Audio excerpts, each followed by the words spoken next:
Hello, everybody, and welcome back to Talking About Birds, the only Cardinal podcast that, like the Cardinals, might be good in a couple years. My name is Nate Heininger, and I am joined by my co-host, Ben Samorco. What's up, Nate?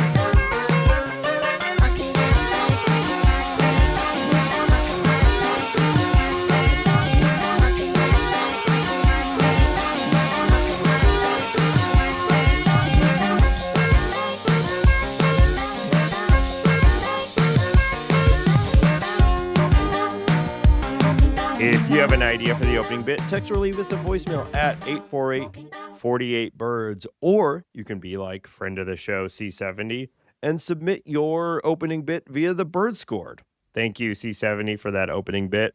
What do you think, Hambone? Who has a better trajectory towards success, this podcast or the St. Louis Cardinals? I think I would bet on the St. Louis Cardinals just because of, like, when you're talking about ceiling and floor and all that stuff, like, you know, we're not highly touted. We're not, there's no pedigree. There's no JJ Wetherholt in this podcast. No.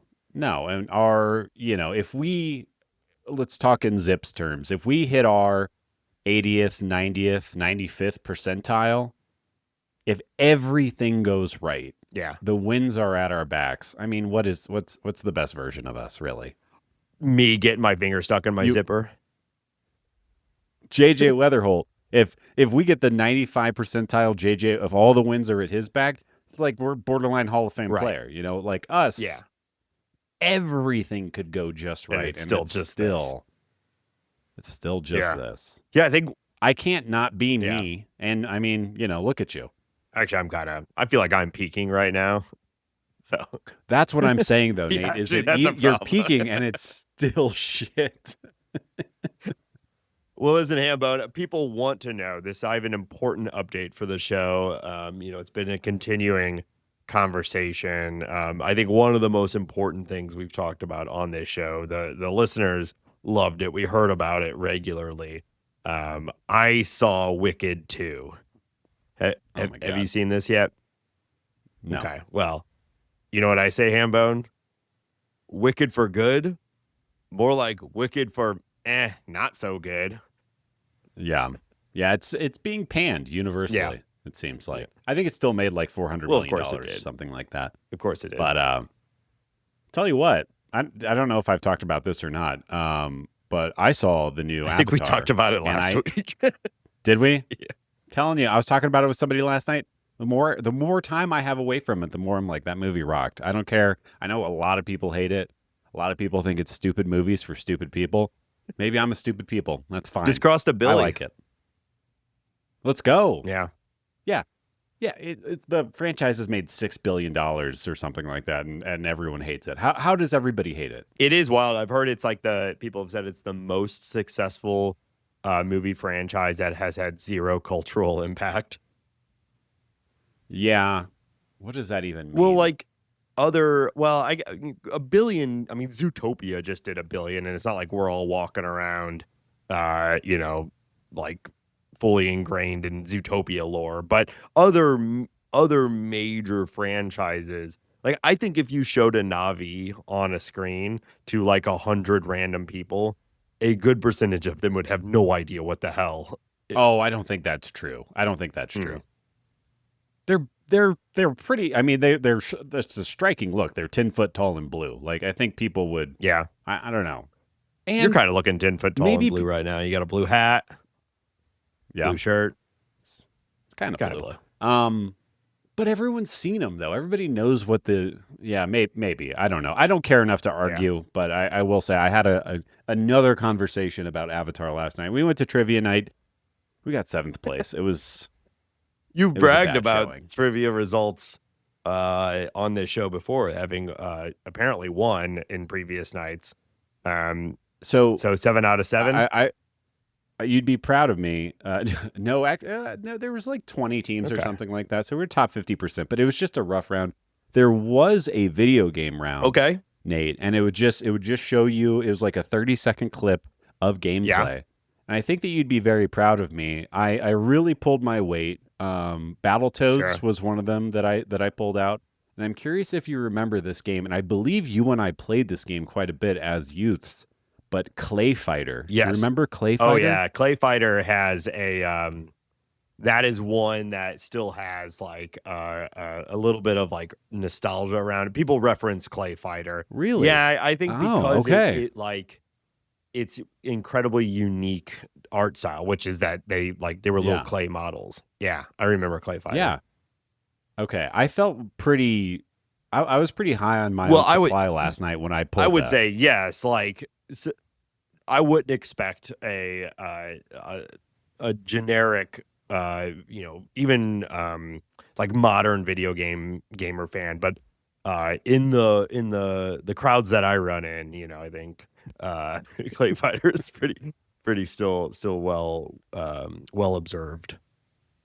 And just a reminder, if you're a new listener, if you are unaware, Nate does have another podcast. Yeah, Nate, do you want to plug that? Thanks for the alley oop here. I actually don't talk about it a ton on this show, but I think there's at least a couple listeners on both show, which is always a little insane to me. But it's called The Short Game. We did have a little hiatus at the end of 2025 as life went a little crazy for everyone. But this show's been running for over 10 years. We recently released our Game of the Year episode for 2025, so it's a good way to jump back in. And it's totally not weird that I've never been invited on it. I don't feel weird about that. We don't talk about it. We don't fight about it. It's not an issue. We don't do guests typically, except for every episode. No, it's fine. I know. We're aligned. You want to come on the show? It would be weird if I could have you on the show. No, it's fine. I don't want to talk about Clay Fighter. We talk about, it's called The Short Game because we talk about games that respect your time, short video games. We're all adults. It's hard to find time to game in our regular lives. And the show's been going for over 10 years, but for a long time that especially during that period, there was this whole idea that time just meant value. Remember, it'd be like on video game boxes. It'd be like 100 hours of gameplay. It's like, that sucks most of the time. It's usually 98 hours of the exact same thing over and over. Really, though, the show has essentially morphed into just like a show that highlights really good indie video games. But every once in a while, there are AAA titles that are short also. But yeah, check it out. I would appreciate it. And there's a lot of really awesome video games right now. Many would say we're like in a golden era of video games. Including AAA with some of the crazy stuff like Ghosts of Yotei and whatnot. But the indie game scene is just wild right now. I was talking to a coworker yesterday. We were working very hard and talking about Dave the Diver. Have you played that? I have played Dave the Diver. I think he convinced me that I want to play that, but it looks really fun. It's fun. That is a longer game as far as our criteria goes, so we didn't do it on the show. But it'll take you 25 hours or so to fully beat it. But I love it. I super recommend it. I think you would have fun with it too. It blends like real-time undersea combat exploration with like a restaurant sim. It seemed like it was just like 100 mini games kind of built into a game, but you're also trying to keep a sushi restaurant afloat. Yeah. If you like any of those games that you're like, here are the things that I offer on my menu, but I got to make sure I have the ingredients for them, and I'll set the prices, and I'll set who does what, and I'll set like how many seats I have and what is served when, and then I open the restaurant and I have to manage refills and all that. It's sort of a frenetic resource management thing that is really, really satisfying. And none of these go for too long where you get bored of them. And it eventually evolves into like a farming sim also. But the core of the game is actually like you're controlling Dave exploring underwater and like fighting sharks and all this. So it's a really cool game. There seemed to be a mermaid man involved or something like merman. Also, you'll like Dave. Rarely do video games highlight your protagonists as just sort of big fat dudes. He's just like a dude. He does incredible things, but he is just sort of a big fat dude. And it's great. I really, really liked it. I think you would enjoy it too. I think it's on like everything also. Yeah, it's on Steam. Yeah. Well, I guess this isn't the short game, Nate, or the long game, or some other the main bullshit. problem with Wicked 2, I think, was that I don't care. There's no good songs, Hambone. Like there are some. Well, I think that's the problem with the musical, right? And I think that's what everybody knew. Yeah. That's why they probably should have just made it one movie. That is like the Hobbit movies. That is the just rewatch the Hobbit movies. Yeah, the cardinal sin of them is making it making that 3 movies, and this one making it 2 movies.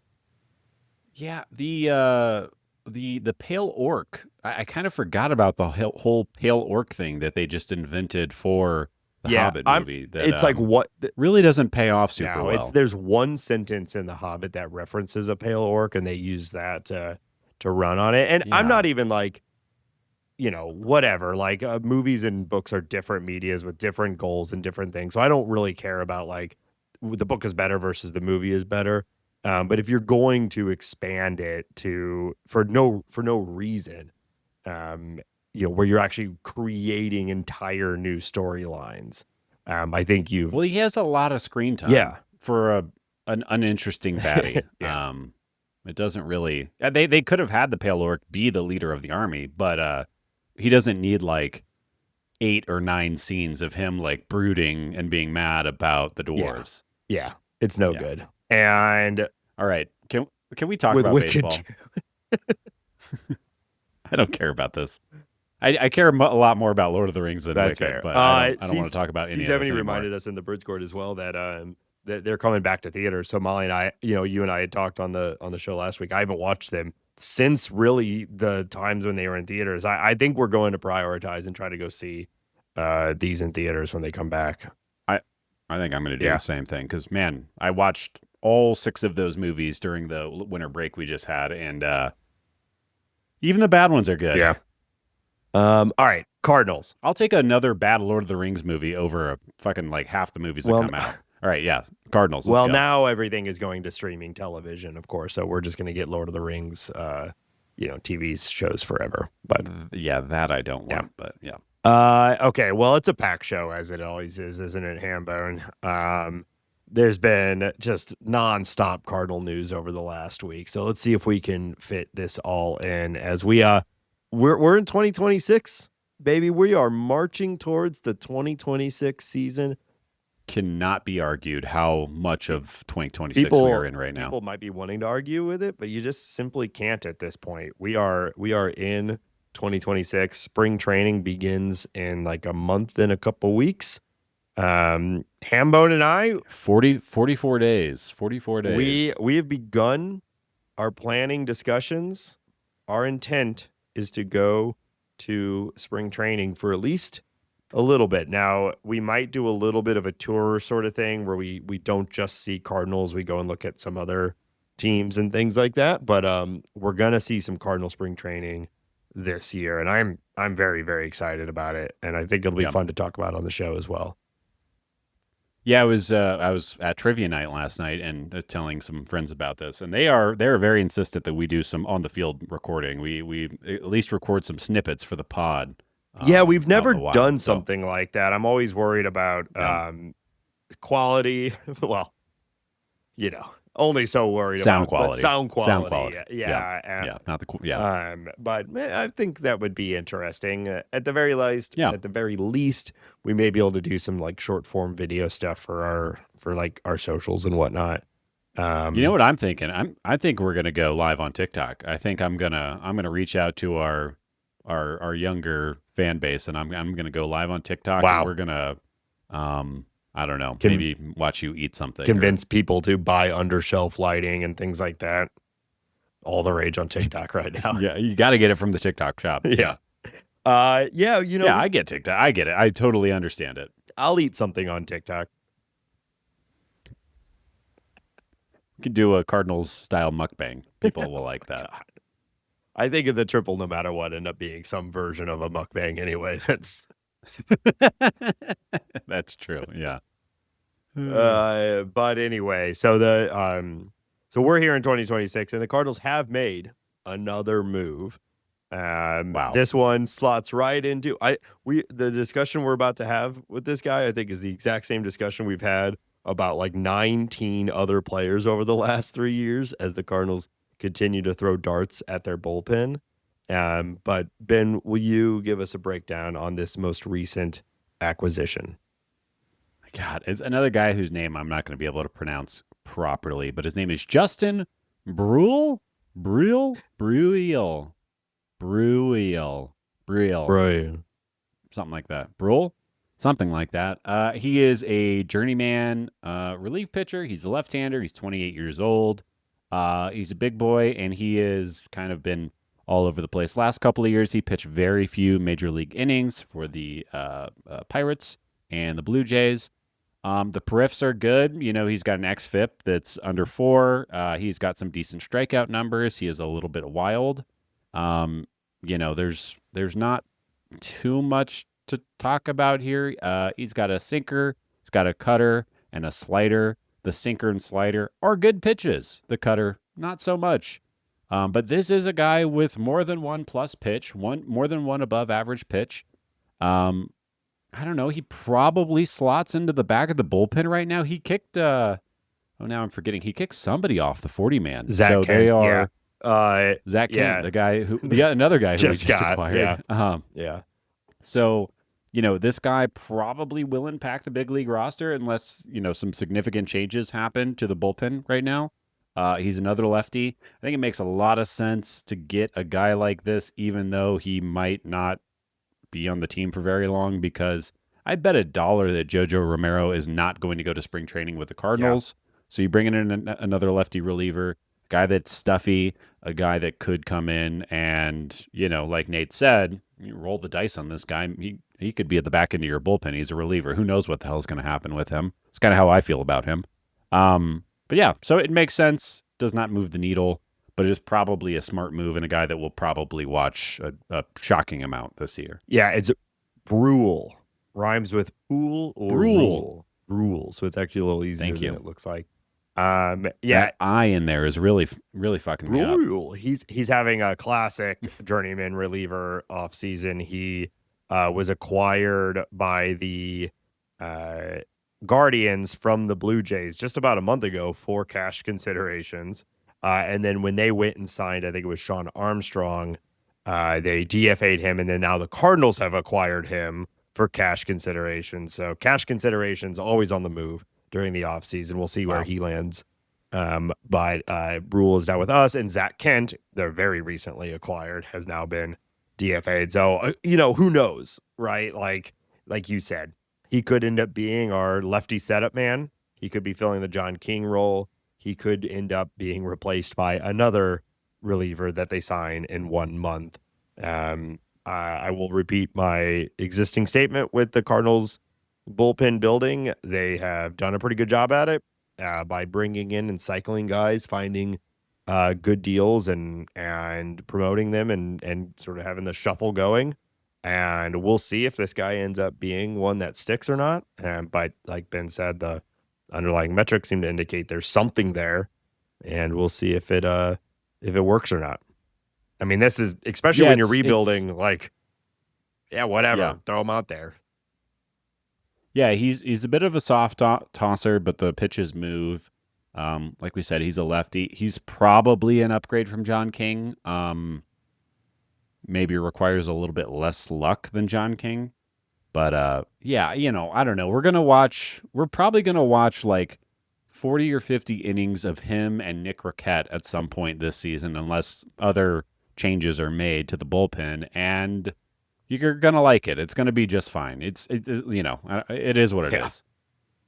Maybe they pop. Maybe good things happen. Could be. Bitch, they might be. Yeah.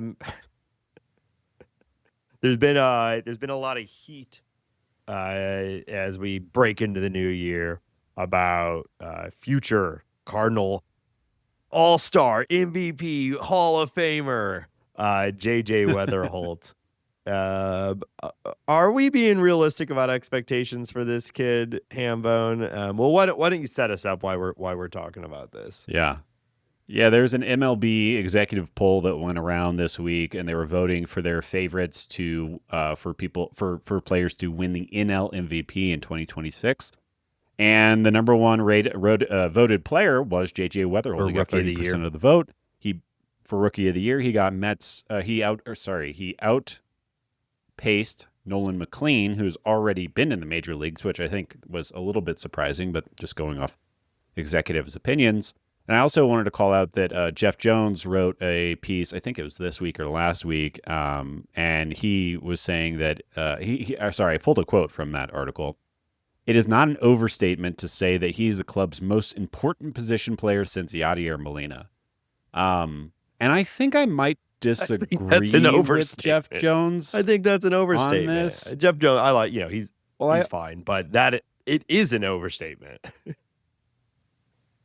Well, he said it's not an overstatement. And I think I think there's a lot of reasons to disagree with that. I think that first off, Yadier Molina was obviously highly touted as a defender, but the bat was not there. I don't think that anybody when he came up thought that he would be a Hall of Fame catcher he ended up his career. So yeah, it ended up being extremely pivotal.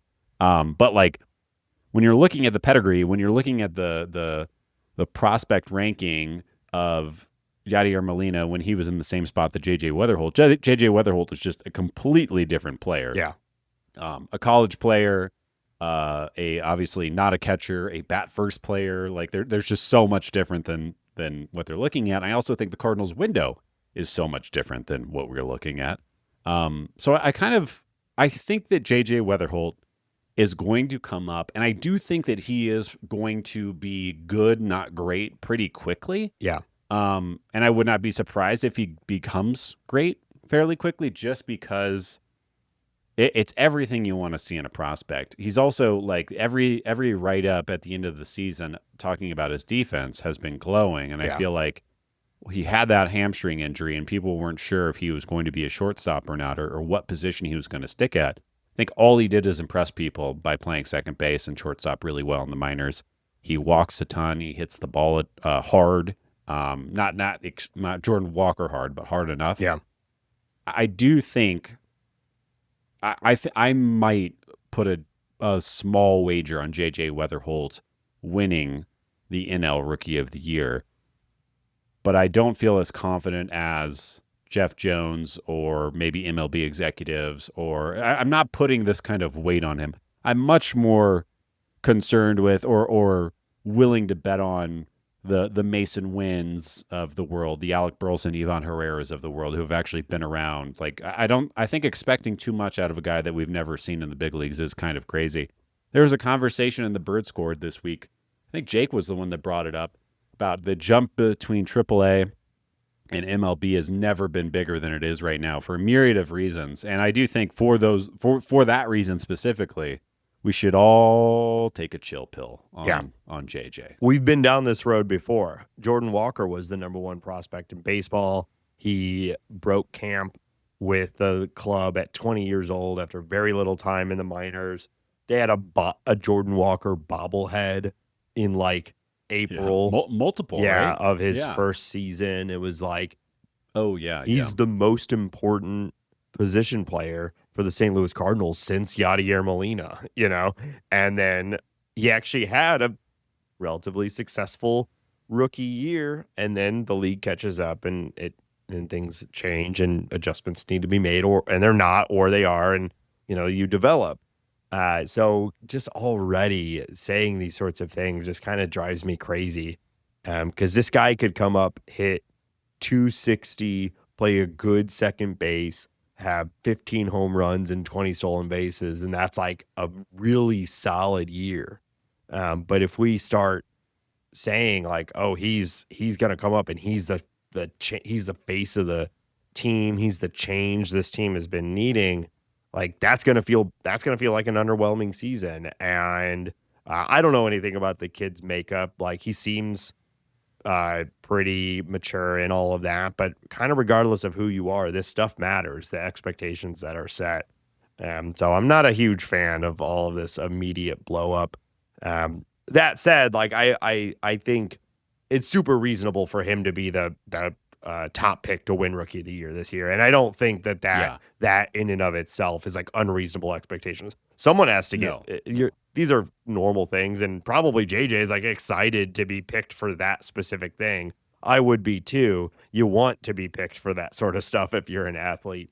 What I'm more about is the like, this is the future of the franchise. This guy is the most important guy, etc. Like that's the stuff we need to just be thoughtful about. And as fans, like the best we can do is just not like get mad or frustrated with a rookie who is going to have, probably a pretty standard progression. I'm expecting him to come up within the plate approach to translate. I'm expecting him to make pretty good contact, but like most guys, especially his age, I'm not expecting a huge amount of power, No. And that batting average, like while we all project him to hit pretty well, it's probably going to take a while, and he'll make errors and he'll get thrown out stealing and all this different stuff. Like that's part of the benefit of us being in a development cycle, a rebuilding team, is that you can just give this guy like total space. Yeah. I think there's a very a real possibility that JJ Wetherholt could come up, be good, win Rookie of the Year, but not really move the needle at all for the Cardinals in 2026. And I think that's really what I want to tamp down a bit, is like, he's not going to turn the ship with one good. It's just not all going to happen at once. And yeah, I think what you're saying is right on. He should come up and he should hit probably in the middle of the order and get as many at-bats and reps out in the field as we can possibly give him. And, hopefully the staff pours into him and all that stuff, and he becomes a big leaguer really quickly. But, I think it's good to just pump the brakes a little on JJ. Yeah. But I am very, very excited, and it is a true reason for optimism in 2026. Like, there's where I guess we're just looking for nuance in this take. Like, be super. Yeah, that's really what it comes. Yeah, be super excited. I'm also like, I think JJ is going to be great, but there are some other young position players down in the minors who are more toolsy. And I think what we would want, what is the ideal scenario, is for JJ Wetherholt to come up and be a rock solid middle infielder, and for a Josh Baez or whatever toolsy prospect you want to pick on to come up and outshine him because they have 70 they're great loud. Power or something like that. Come up and hit 115 mile per hour bombs. Yeah, that's what you want to see. That, I think, are the best case scenario for the Cardinals, or JJ Wetherholt comes up and is rock solid, and Jordan Walker does figure it out, or Ivan Herrera does become one of the top 10 hitters in baseball, or it's not to take anything away from him, but I just think that's what I would like to see, I guess, or what I'm hoping to see. Yeah. Yeah. And, we say, okay, we're starting to see what a successful Cardinal team will look like, with JJ and Mason up the middle or on the left side, or however this all. Now just those two together is going to be so much fun. I cannot wait. However that all shakes out. So going into 2026, there's been talk of the Cardinals acquiring a right-handed hitter of some kind. Do the Cardinals need to do this? And if they do need to do it, should they go out and grab a veteran ass guy with hashtag leadership, hashtag gritty, guttiness, that kind of thing?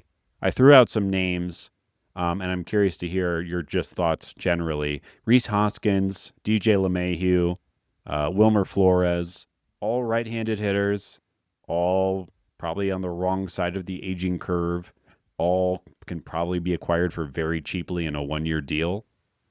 Does this make sense? Should the Cardinals go grab a Rhys Hoskins, a DJ LeMahieu? Do we need somebody to help steer the young guys with Oli Marmol and his staff? I don't know. We heard from Nolan Arenado and Paul Goldschmidt that this was the most. We got to bring back Matt Carpenter. You got to bring. Yeah, what's he doing? Wonder. Although not a righty. We talked about this a little bit on our new. Matt Carpenter could hit right-handed. Yeah, he probably could. He could do it. We talked about this at our New Year's Eve episode 200. And I felt pretty ambivalent about it then, and I still feel that way, which is the most lukewarm of takes. I don't really want them to do this. I'm not particularly excited by watching Rhys Hoskins strike out a ton and hit a bomb every once in a while. I mean, I know, Rockies legend DJ LeMahieu has had a pretty good career and could probably put together some good plate appearances for the St. Louis Cardinals. But I just don't really see what that solves for us outside of a floor that prevents you from absolutely burning a dude who's not ready for the major league level. But I don't think you're bringing in these guys to make the team more effective. I think you would be bringing these guys in to kind of balance out. If JJ Wetherholt goes 0 for 5 in a game with 3 strikeouts, DJ LeMahieu goes over and makes him feel like he's not a loser like he is in that. But is that what situation. you need a full guy on your on your roster for? I have been told what's Daniel for Descalso 20 years that you do need that. Aren't we guy. gonna have Yadi in the dugout maybe this year to go and give little hugs and kisses when they need him? Do you think Yadi is bringing a warming atmosphere to the clubhouse? Because I don't feel like that's his. What's Mozeliak doing? Get him down there. Let him spin his bow tie around and man of the people, John Mozeliak will go down there and smooth everything. I know there's the veteran presence thing is it's talked about enough by every single person who plays sports that you just have to assume that it is a real thing.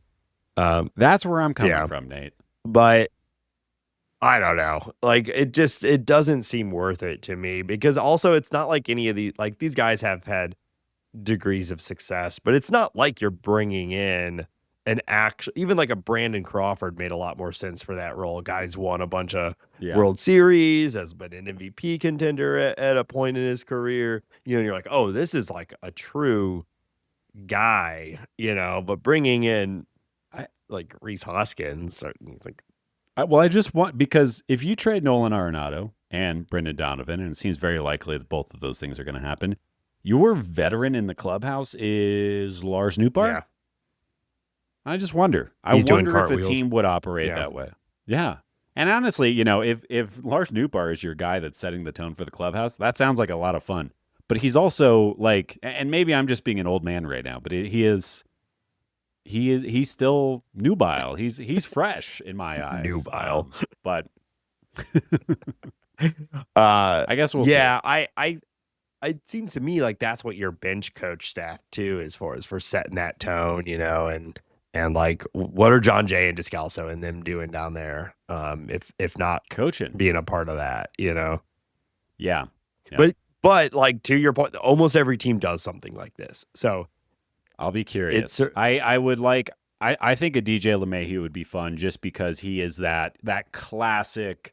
He's there's the stories of him. He's in full uniform before anybody else gets to the clubhouse. He's that guy. He was a centerpiece. He is 37 of a franchise. He's a franchise icon of one of the most successful franchises of the last 15 years. The Colorado Rockies. The Yankees and the Rockies, who are basically 1A and 1B. AL and NL. Yeah. Of the guys, fair enough. He makes the most sense to me. That of the 3 that you listed, but I won't be particularly excited if they do it. And the obvious problem is that if you have a DJ LeMahieu on the roster, where does Jose Fermin play? Obvious problem. So JC play.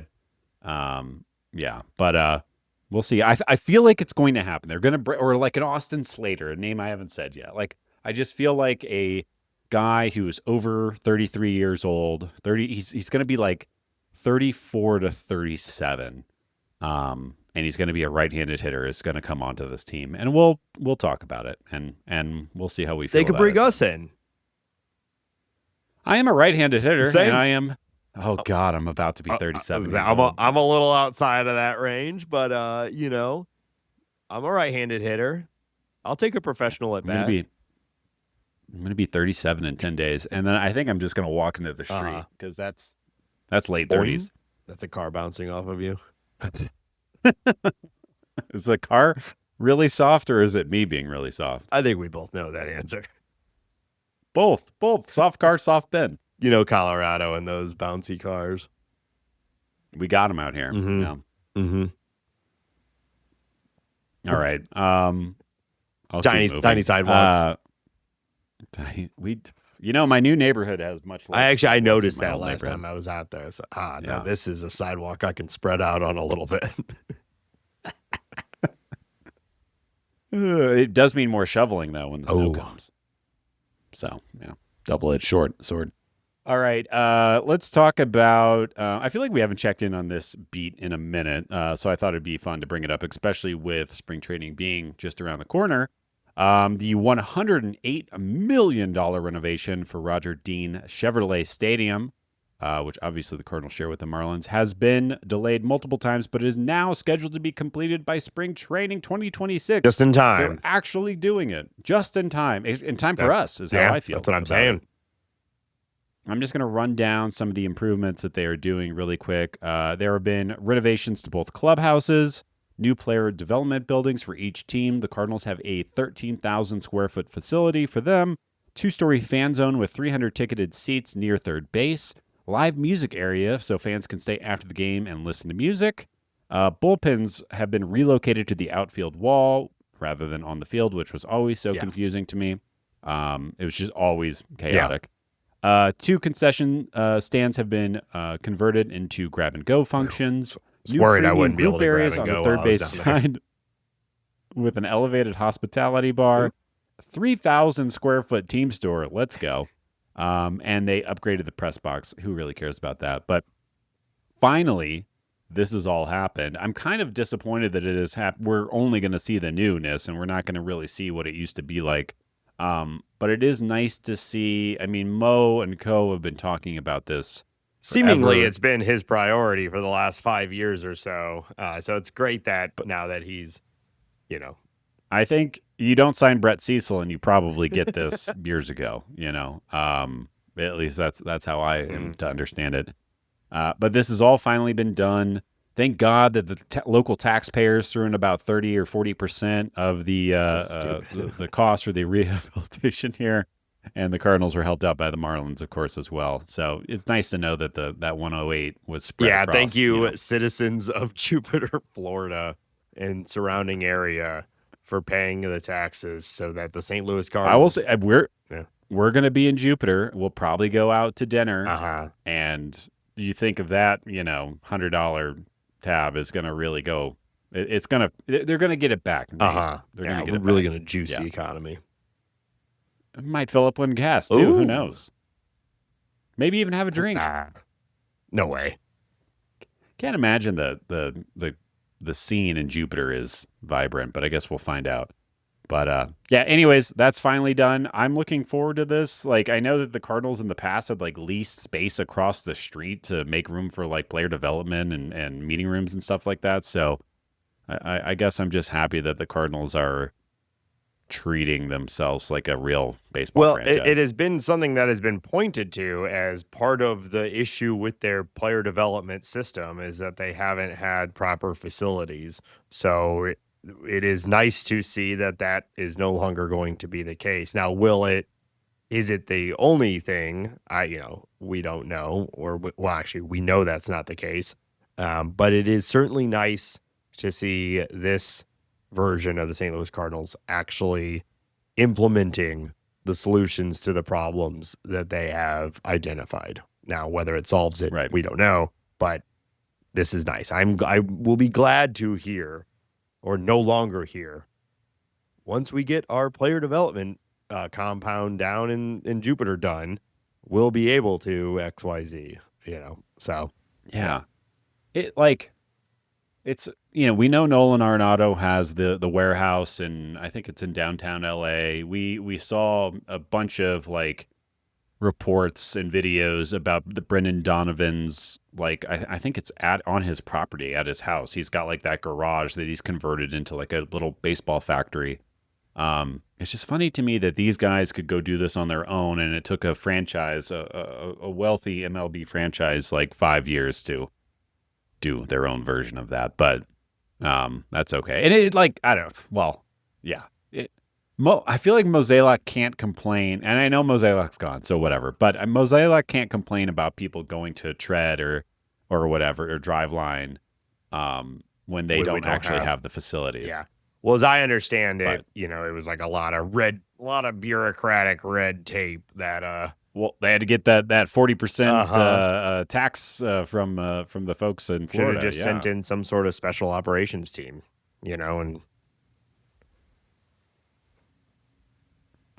it's all the rage. Yeah, it is all the rage. It's effective. And we love it, don't we, folks? Let's move on. Yikes. Big yikes. So that'll be cool. We'll be bringing you live takes from this new compound. Is that elevated concession stand truly elevated? How high off the ground is it? We're going to find that out. Yeah, we're going to find that out. I'll tell you that right now.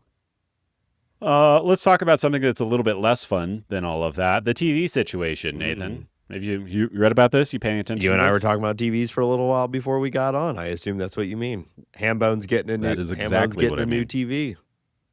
Well, I got a new couch. Wow. Now I'm going to get a new TV. Stimulate this economy, baby. Wow.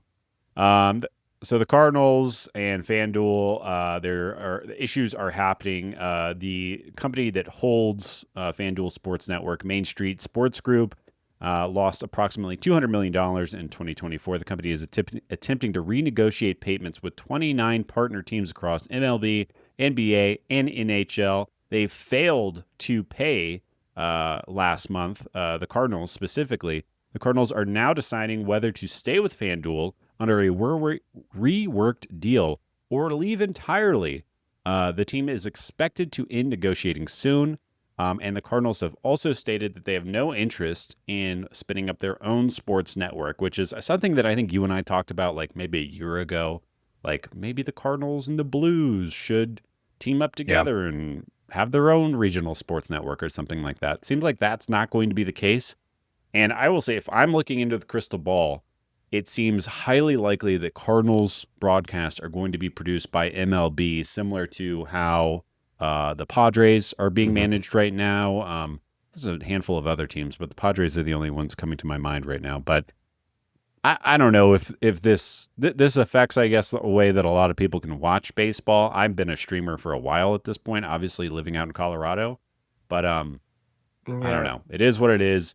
And it's just like it's fallen apart so quickly that it's kind of wild.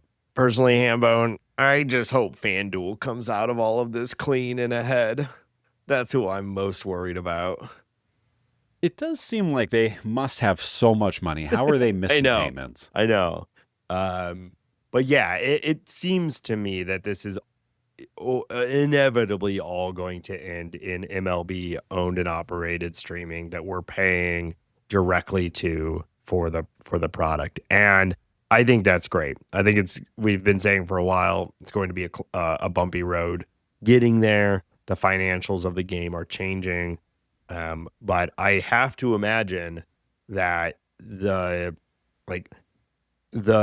money is still there for these teams. They just need to get it. You see Netflix and Apple TV and whatever are tripping over themselves to get live sports. Right. You would have to think that there's a way to monetize this. Exactly. Yeah. Just produce it yourself. Because right now, so the networks were buying it to be able to sell it and sell ads on top of it. Right. That's the core of the money. So MLB, the game is built for ad breaks. It is designed around ad breaks at this point. Almost there are clear and obvious ad breaks in a baseball game. I think it must. I'm sure this is a deeply complicated setup, but you don't need to pay FanDuel, Comcast, whatever to be the one to find and sell the ads. MLB can just do it. Build a, again, I know this is easier said than done, but it seems to me that's the way it's going to go. MLB will own and operate the production and streaming of their games, and they will sell the ads themselves and just make the money directly rather than making all of us go through some sort of cable provider to ultimately get the same product back. And that's just the way streaming and media is changing. So right. And I think the big question mark for me, like I'm fine with all that. That all makes sense to me, right? We're on board. Is with ESPN buying MLB.TV, what is this all going to look like for you and I? Like how are we going to have to subscribe to ESPN Plus? Are we going to be able to do this through our MLB app? If streaming is the only option, I think that is generally a step forward. I worry about ESPN being involved, Disney being involved, like those companies who I think little of. And then I worry about the legacy fan, the fan who is not cutting the cord, the person who's been watching his or her baseball on cable for 30 years or whatever, and doesn't do a stream. Hopefully they have somebody in their life that can assist them. I think that's just the assumption. This and setting. So something just happened over on MLS, obviously a considerably smaller league, but growing in popularity in the United States. Yeah. It had been owned by Apple. Apple bought the rights to MLS, and they had what was called MLS Season Pass, and it was $100. And you didn't have to have an Apple TV subscription. You could just pay them directly that dollar amount, and you had full access to everything. No blackouts, whatever. It was a great deal. I was expecting them to raise the prices over time, but like that package was great. I was super happy. I'm not an Apple TV subscriber, but I was happy to pay them $100 and get full everything, and I liked it. This year, they are changing it, and now it is just a part of the Apple TV subscription. So I don't like that because now I have to subscribe to Apple TV in order to get MLS. For some, it is an improvement because they were already subscribing to Apple TV, and now they don't have to pay that extra $100 on top. But I think that might be where some of this goes also, is that they just like, yeah, you do get it, but you have to subscribe to the broader package. But I don't know. Apple is its own whole thing, and MLS is much smaller. So it's a little bit more manageable. And I think that's why else would ESPN want to do that unless they are trying to juice their ESPN Plus numbers. So I think my big concern, and there's seemingly no stop to this, is the thing that baseball's been doing for a while, which is chopping up the season and the events and selling it out individually to multiple different groups, so that you have to subscribe or do little free trials or whatever for all these different things. I think that is incredibly short-sighted. I have my personal opinions on Disney and ESPN and Apple and all of that. But at the end of the day, like if it turns out to be, hey, subscribe to ESPN Plus and you get all of baseball, I'm going to sign up for that probably, and I'll just pay that and I'd be happy with it. If it's, I got to get a subscription to this for these games and this to this game, like that's going to erode fan base participation, I think, and going to lead to people when deciding like if they want to get into it, like, oh, I have to do what to watch these games on this night, and so what I would love to see is for baseball to take the high view of where's this all going to go and build towards a system that makes sense for the fan at the end of the day, and then trust that we will pay for a good product rather than trying to just, find random execs at different streaming services that'll throw a couple million for like a Tuesday night Dodgers Phillies game or whatever. Yeah. And I feel like MLB, we've been spoiled as baseball fans with such a good streaming platform, but except for blackouts, but that is except for the blackouts, which you can get around, listeners, if you are still dealing with that. I know we're in a different world now; it's less prevalent. But if you want to reach out to myself or Ben, I've been getting around blackouts for years now, and am happy to help people do it. I've helped other listeners of the show, so if you want to, in the Bird Squad, we'll post the streams that allow you to watch things that you don't even need a VPN and stuff like that. So, there are ways around it. And if you would like to know more, or if you have questions about that and you don't understand what the hell we're talking about, hit us up at talkaboutbirds@gmail.com, and we will bespoke instructions for you to get around this shit, because it is so annoying. All right, let's talk about something more fun. I just thought that this would be a fun question. I think I saw this on the Reddit, or maybe it was on STL Today or something like that. But with the Cardinals being in the state that they're in right now, if you were in the market to buy a Cardinals jersey, Nate, and you can't be like, oh, I'm going to go buy a Yadier jersey. It has to be a player on the 26-man. What jersey do you think you would go with? Great question. Well, I'll just talk through my thought process here. My immediate reaction, I'm potentially biased by our previous conversation, be like, just give me Wetherholt. Between the hype and just the fundamental, he hasn't even debuted yet, so I've got his full rookie contract likely with the St. Louis Cardinals. I'm going to get longevity out of that. I think that's probably your safest choice, to go and get one that has some huge upside to it, and would be fun to have. But I think what I'm actually doing is I'd be going and getting a Mason Wynn one right now.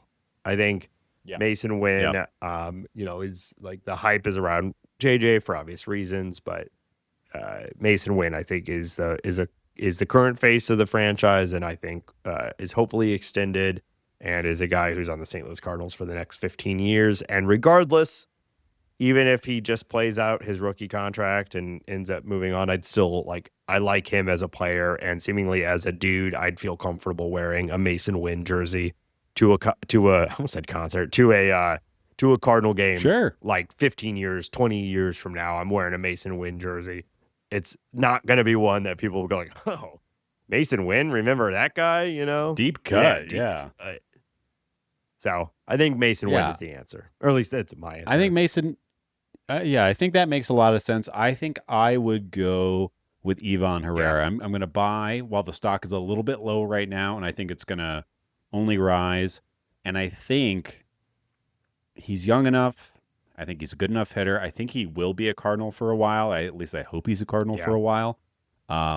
And I just want to be a little bit different than Mason Wynn. I think Mason Wynn's probably the right answer, but I want to go with Ivan Herrera. Well, I almost said Herrera before I landed on Wynn, but he's been in trade talks this offseason, so... Don't trade Ivan Herrera. Don't trade him. I know, but they've already, and who knows, they might, everything is posturing, and who knows what their real opinion is, but he was discussed. He's been mentioned as the Cardinals willing to move.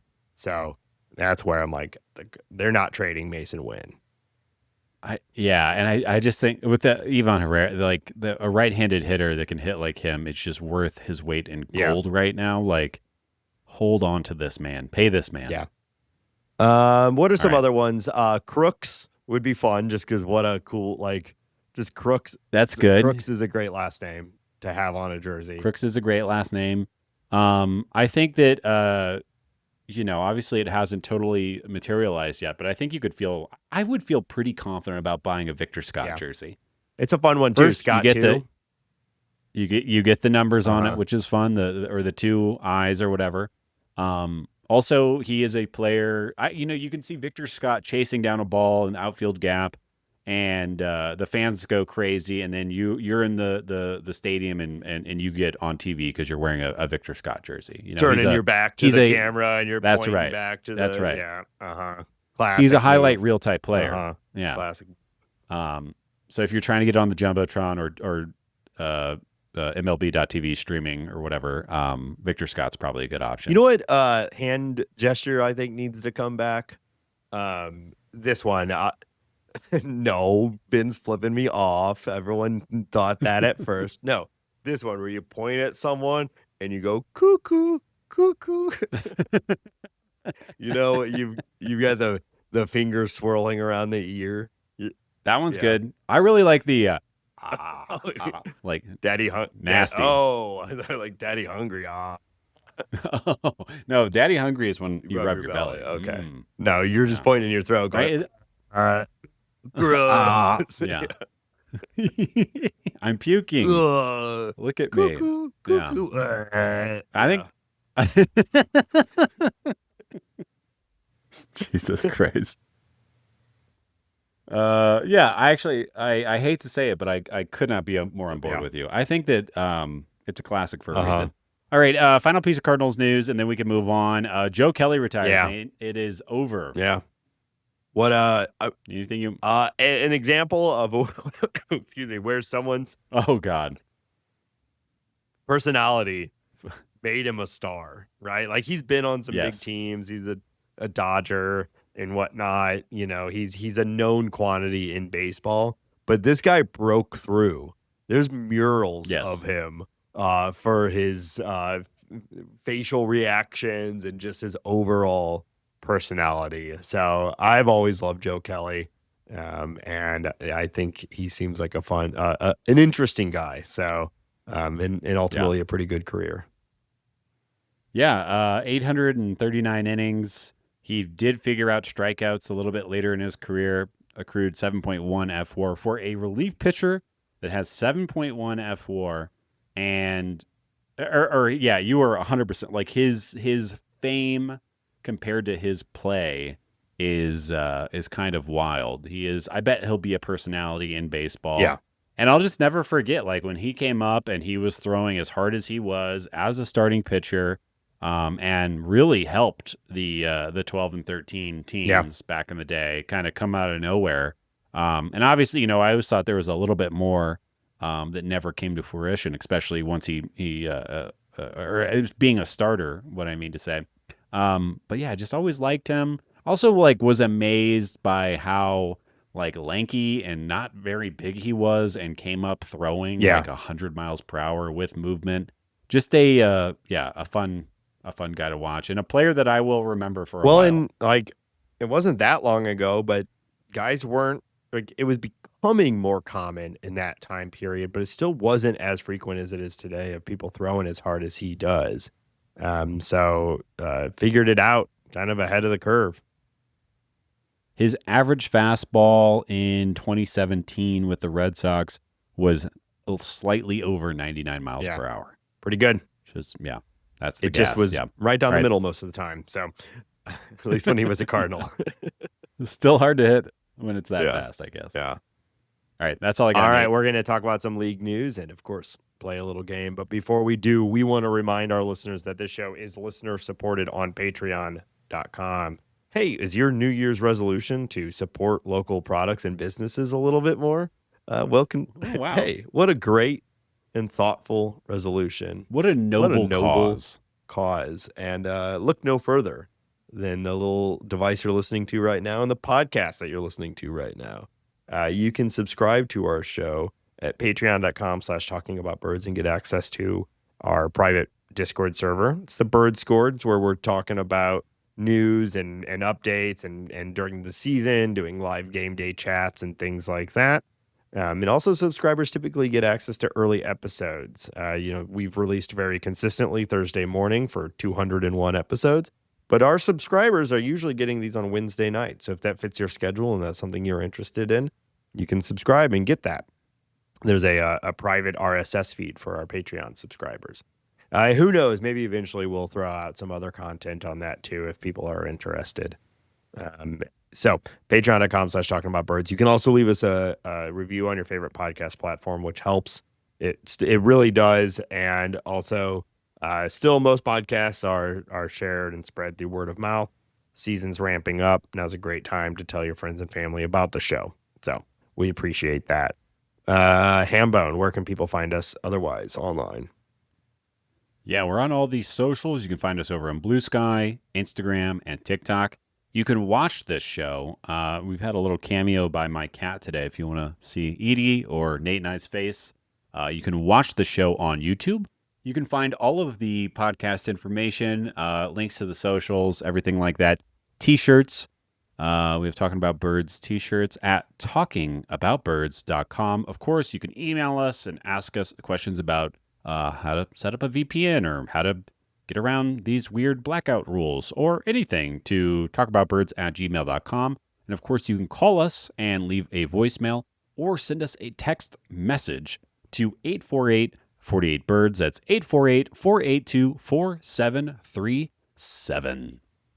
So while we've been talking, I just checked my email. Interestingly enough, I just got the notification from Apple that their MLS season pass is going away, and it's auto subscribing me to Apple TV instead of season pass. Shocking. Now that said, to be fair to Apple, it looks like I am paying the same $99 for the year of Apple TV instead of season pass. So I will give them credit, because I was a little frustrated that meant I was going to have to pay the like $85 a month or whatever it is for Apple TV.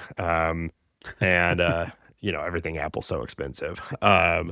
Right. Oh God. Arm and a leg. But so at least this is probably like a 1 year thing. I'll have to look at the terms and deets later. All right. Anyway, Hambone, let's go through some league news. What do we got for us? Just very focused today.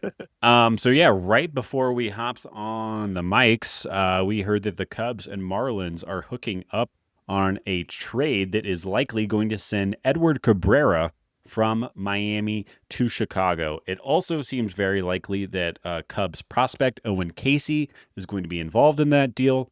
But it's all this kind of happening as we're recording. I'm sure by the time this show is out, we will have the details. But really, obviously, the headline of the deal is the Cubbies are getting a pitcher who you and I like quite a bit.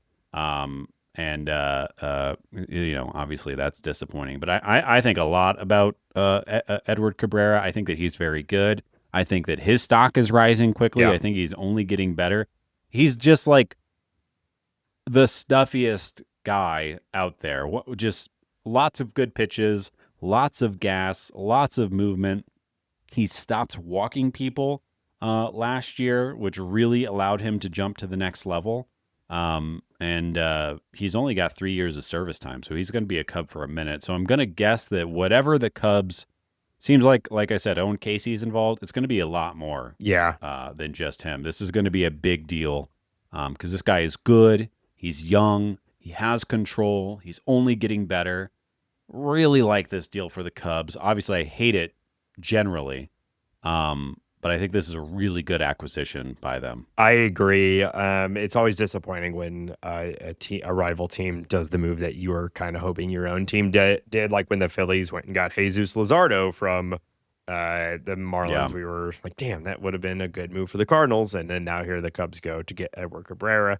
Cubs obviously need pitching, and this is one of the better young controllable starters out there. They have 3 years of control from him, so they'll get him for 26, 27, and 28.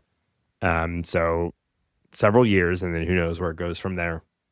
I agree with you completely. He's absolutely on the rise. Last year was arguably a breakout season, but there's still another level to go, and I think he'll do it. Little harder place to pitch. But he does get to pitch in the NL Central again instead of the NL East, which is helpful. So he'll play the Cardinals a little bit more and pitch in Busch. And we've talked about how stout the Cubs infield defense all around is. Like, I think he is going to he'll benefit from that. Obviously, that's true. Owen Casey is the Cubs' top prospect. Initial reactions to this as I went online, like a lot of Cubs fans are really upset about losing Owen Casey. I get why. He is a guy that's easy to dream on. Really strong defender, 30-plus home run potential. But honestly, I'm not a big Casey believer. He struck out at a 30% plus rate at AAA at times, and I just typically am not a huge believer in those types of guys. I do think he will be a productive major league player with some power, but I think if he is the true centerpiece of this trade, then this is going to be a great deal for the Cubs. We'll see what else gets added in there, but I think the Cubs will be very happy with this trade, even if Casey beats my own expectations and is a very productive, powerful outfielder at the major league level. Yeah, I mean, the Cubs window right now, it makes sense. They don't need an Owen Casey. They have Seiya Suzuki. They have PCA. Um, they have Ian Happ, at least for Yeah. now. They don't need that outfielder. They're trying to win now, Yeah, I well, guess. I was gonna bring that up too. Like the Cubs, like they obviously made the playoffs last year, and they project to have a pretty good team this year. But if you're a Cubs fan, you like this move, but you got to be a little frustrated at the overall handling of the team these couple years. Last year, they make an all-in trade for Kyle Tucker. Cam Smith looks pretty good down there for the Astros as well as the other pieces. I'm sure the Astros are very happy with how that Kyle Tucker trade has turned out. And then the Cubs don't really do anything else to support their team in 2025, even though they made an all-in move for Kyle Tucker on a one-year deal. They have yet to re-sign him. Doesn't seem like they're going to. They could. They could. Though. That is a possibility right now. They still could. It's absolutely right. But right now, it's like they went all in last year, kind of, and then now they're doing this trade this year, but their offense, it could struggle. Like these guys are getting older. Suzuki, I like a lot, but he's getting older. Happ's getting older. PCA fell off a cliff in the second half last year. I'm still a believer, but his true talent might be somewhere in between what he looked, between the two last year, which is a good MLB player, but not MVP caliber, so. I think there are huge questions. Did Michael Busch and Nico Horner have career years last year? Are they ascending or did they peak? Yeah. It's a lot of question marks there. All that being said, let's say you slot Edward Cabrera probably to be their number one starter. Him, Matthew Boyd, Shoto Imanaga, and then some version of Cade Horton, Colin Ray, Jameson Taillon. It's pretty good. They made a couple of nice acquisitions for their bullpen as well this year. They just signed Hunter Harvey, who is, could be good. The pitching staff is looking good. We know the defense is going to be good. They might hit. Yeah. If the things go right, they could be a really good team. They could. They would not. I think I would still pick the Reds over the Cubs right now in 2020. Really? Well, man, I don't know. The pitching staff on the Reds, is that enticing to you? Hunter Green, Nick Lodolo, and then the upside of the offense on the Reds. I think they're what they normally. I disagree with you. I would go Cubbies over Reds for sure. Did you know that the Reds offered Kyle Schwarber more money than the Phillies? And he told them doesn't matter to stop. Yeah. Which is wild. Yeah. Also, I guess good for the Reds because they are they're acting like a poverty franchise at least. That would have been pretty disappointing if Kyle Schwarber became a Red. It would have, but while the Cardinals are downshifting, it would have been fun to watch Schwarber hit 50 bombs in that ballpark for a couple of seasons. That's true. So, but yeah, it's that's what we'll see. What other moves happen, but I think today I'm picking Cubbies over the Reds for sure. I threw that out there without fully thinking about it, which means I'm going to defend it for the rest of my life.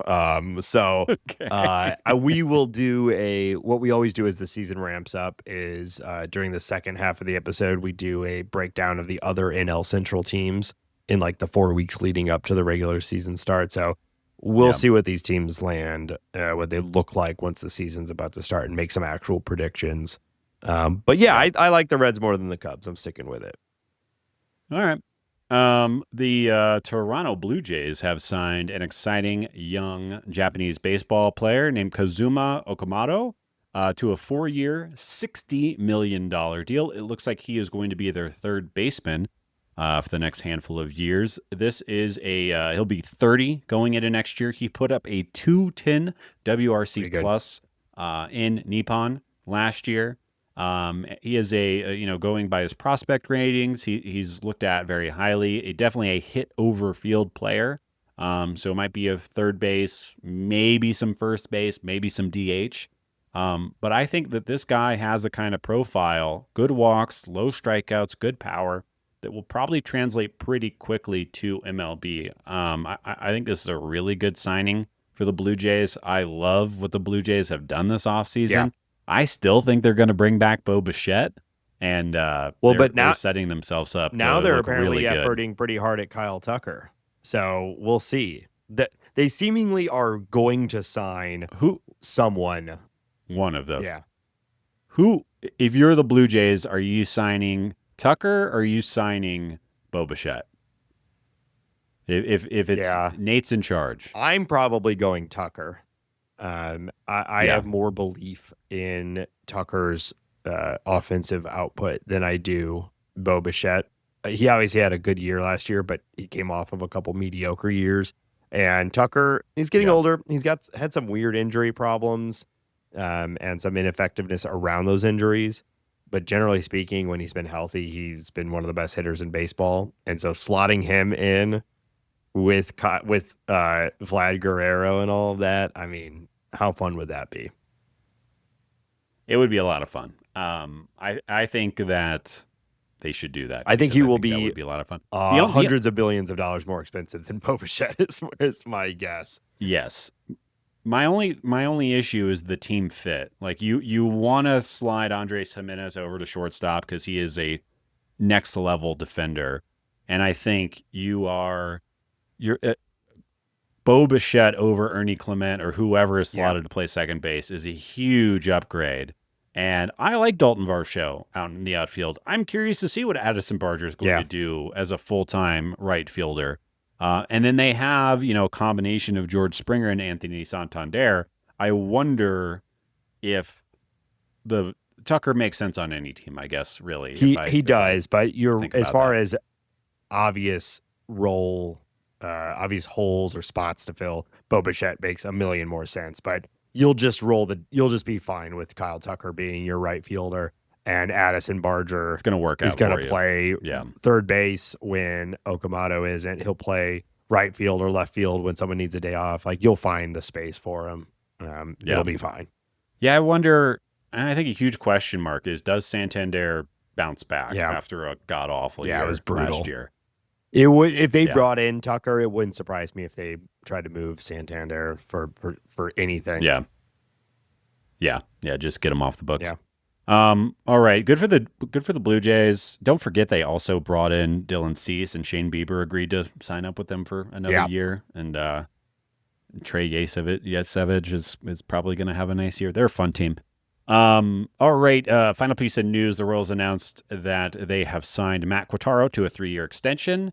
Another team that is confusing to me, but I do like the new look Royals and all the things that they're doing these days. So I guess it's nice to see Quatraro stick around, and hopefully him and Bobby Witt and Isaac Collins can break through this year. Remember that, Nate? Keep an eye out on Carter Jensen, their young catcher. I think he's going to be pretty good.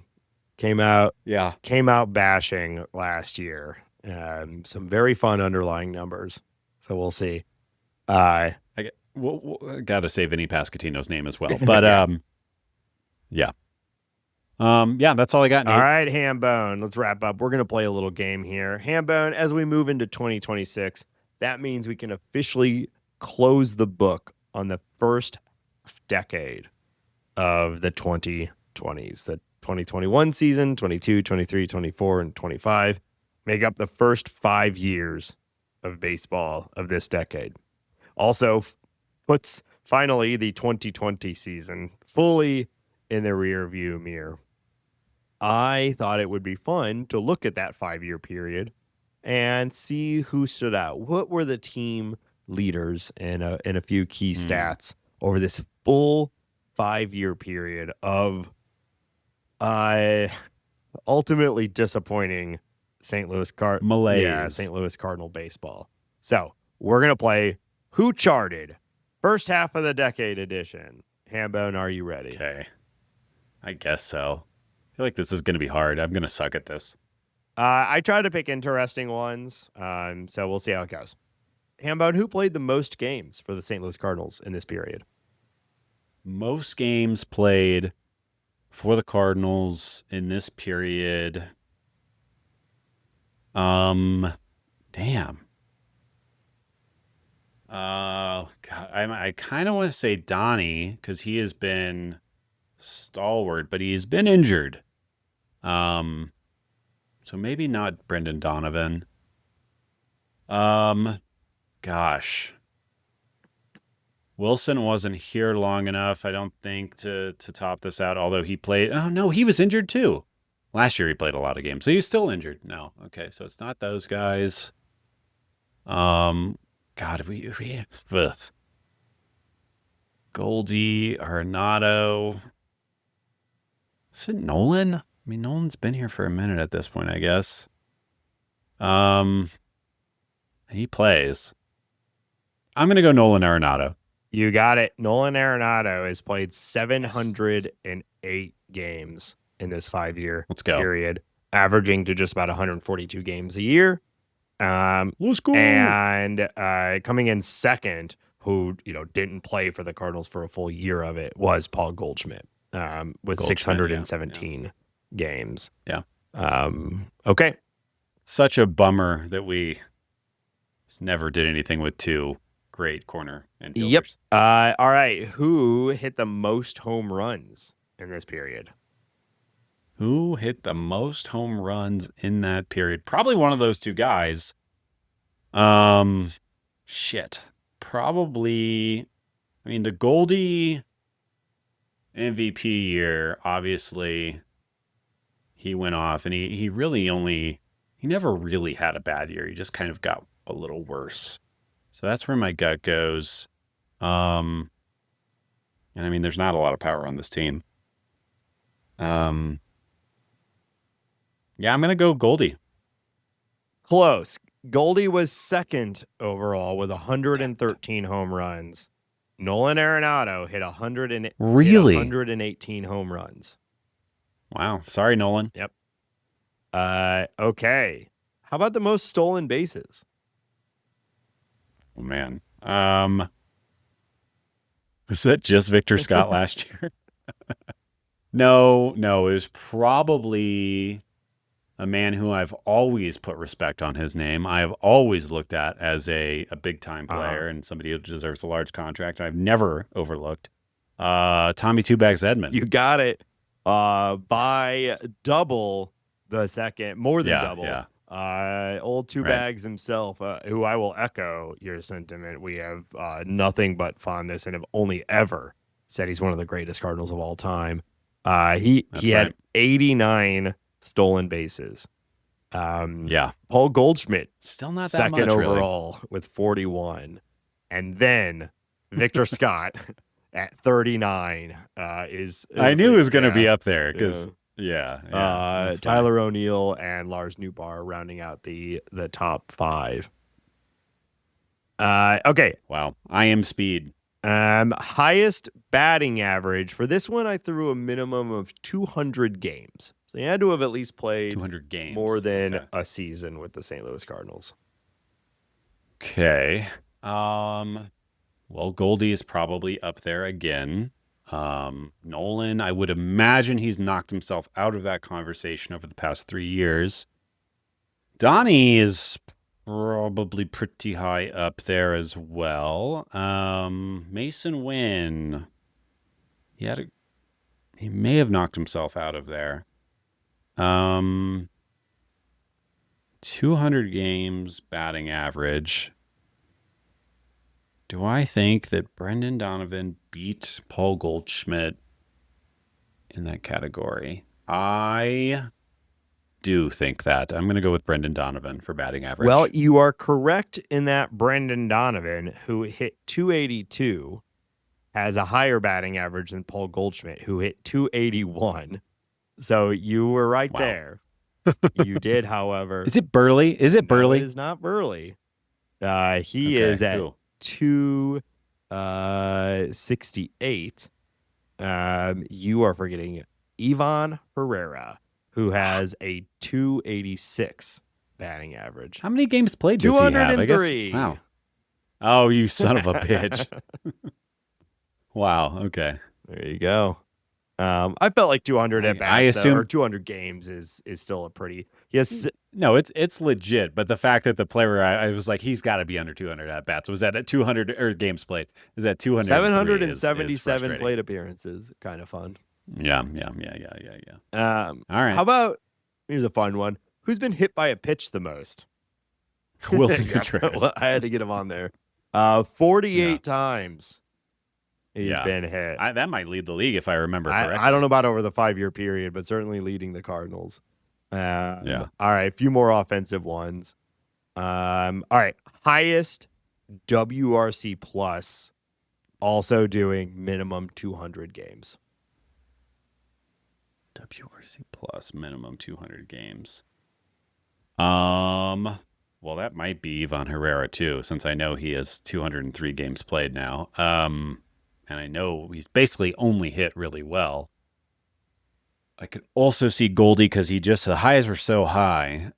Taking that one. Brendan Donovan, no, it's got to be lower than those two guys. Burley's got to be lower than those two guys. Arenado's got to be lower. Wilson, probably lower.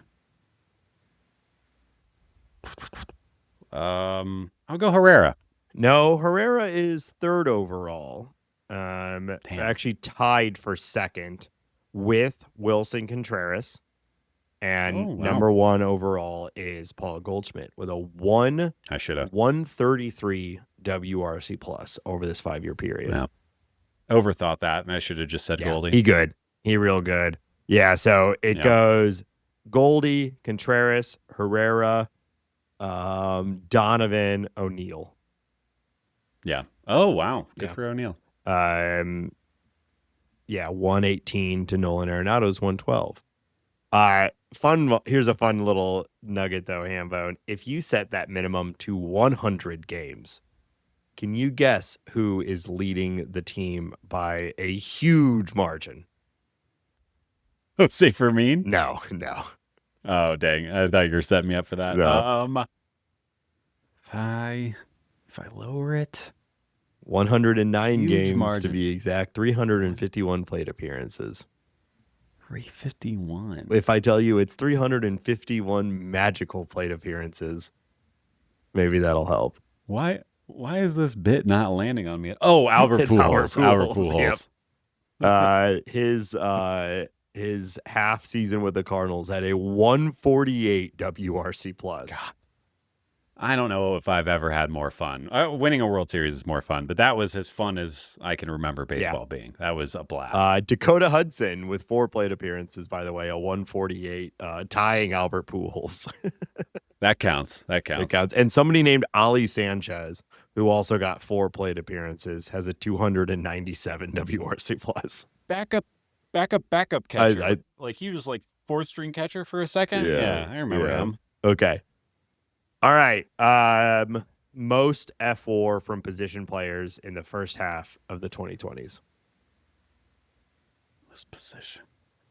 I think that's got to be Nato. Yeah. Give me Nolan. Nolan Arenado, 18.3, narrowly beating out Paul Goldschmidt, 16.2. Yeah, I just the defense I thought would just carry him a little higher. Yeah. Yep. All right, let's move over and do some pitching ones. We're almost done here. Okay. Most innings pitched. Adam Wainwright. Nope. It is Miles Michaelis. Miles Michaelis. Damn it. I knew it was one of the two. Miles Michaelis. Okay. You think he'll get signed? I'd be surprised. 776.1 innings for the St. Louis Cardinals. Yeah, we are well qualified to have an opinion about Miles Michaelis. Okay. Most wins as a St. Louis Cardinal.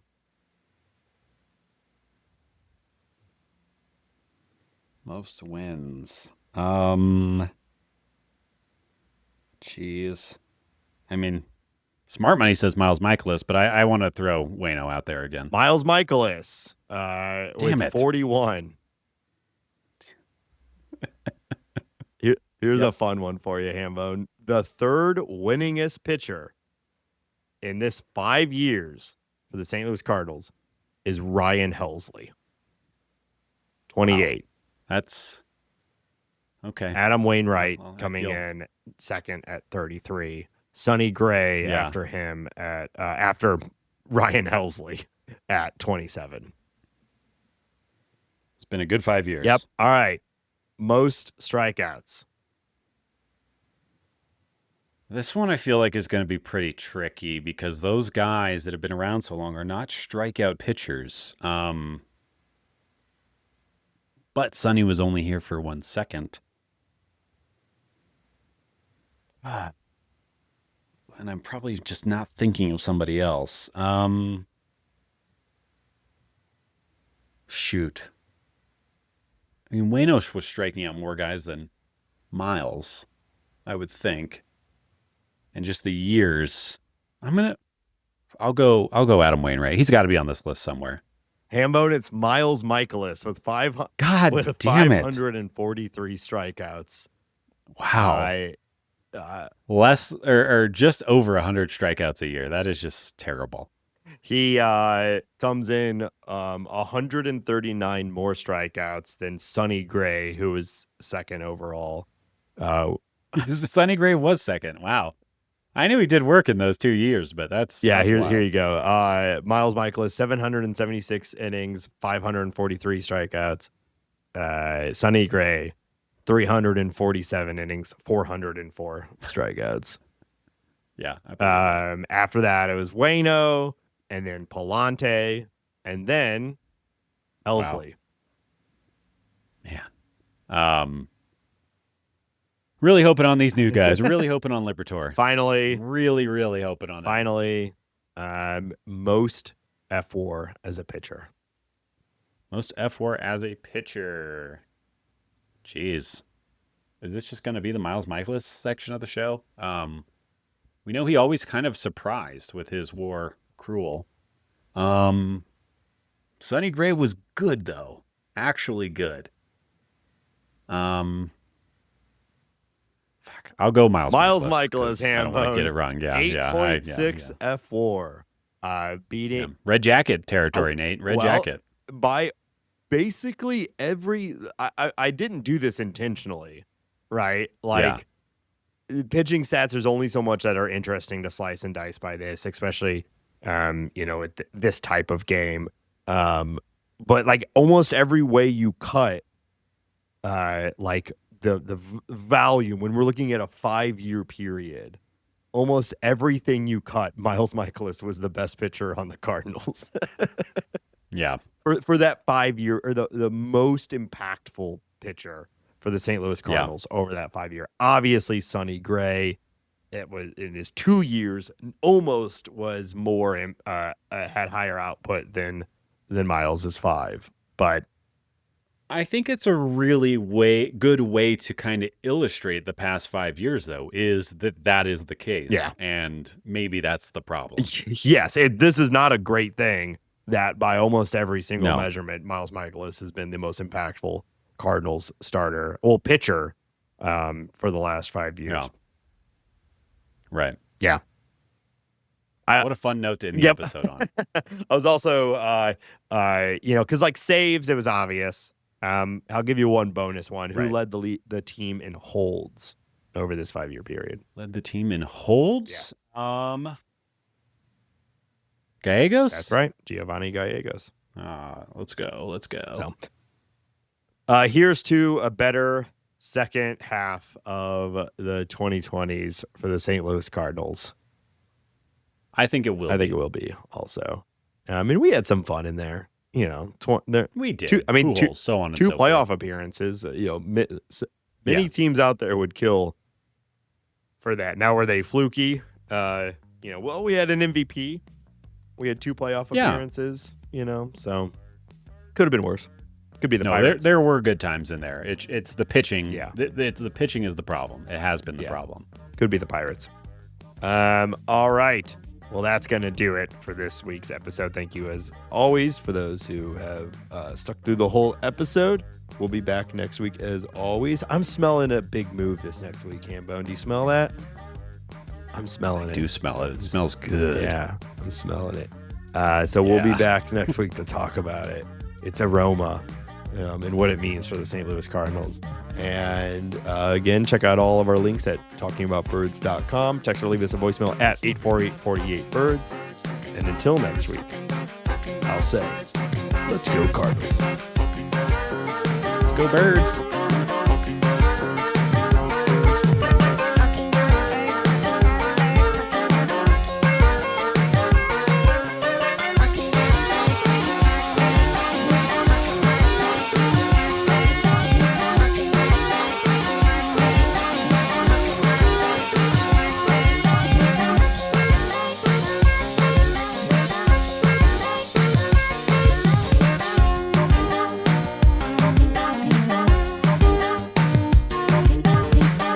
talking about?